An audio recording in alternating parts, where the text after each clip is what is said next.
Hello, today is Saturday, January 4th, 2025, and on today's readings on the left-hand side, Mother Satin was a mom, and then on the right-hand side, the Christmas season readings.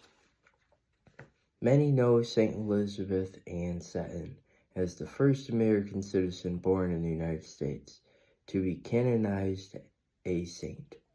She established the first new community for religious women in the United States and founded the first Catholic schools. What is not as well known is that Mother Seton was a biological mother as well. She had 5 children in her first 7 years of marriage, and just a few years after her youngest child was born, she took in her husband's 6 younger siblings too. The family lived in New York City, where they were comfortable financially and strongly rooted in their episcopal faith.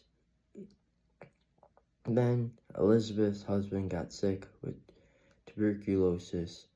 They traveled to Italy hoping his health would improve. Sadly, her husband died shortly after they arrived. It was in Italy, however, that Elizabeth was introduced and drawn to the Catholic faith. In particular, she was drawn to the Eucharist, the body and blood of Jesus.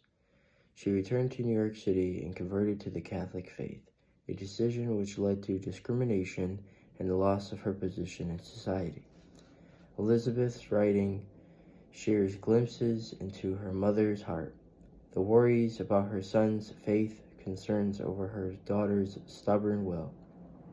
In the book of advice she wrote for one of her daughters, first at home and later in the school classroom.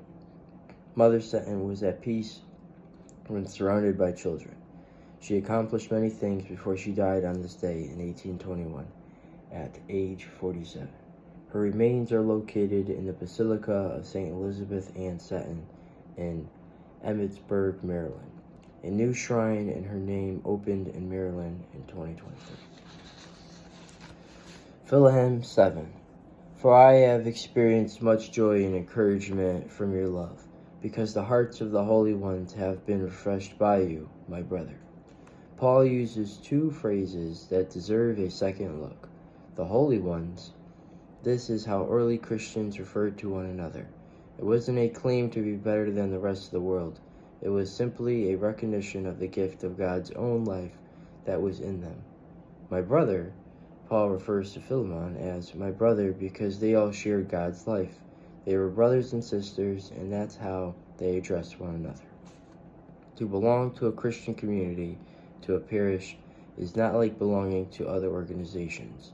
They have only a partial claim on us. To belong to a community that sits together at the Lord's Supper table is very different. It engages us at the deepest level with other disciples.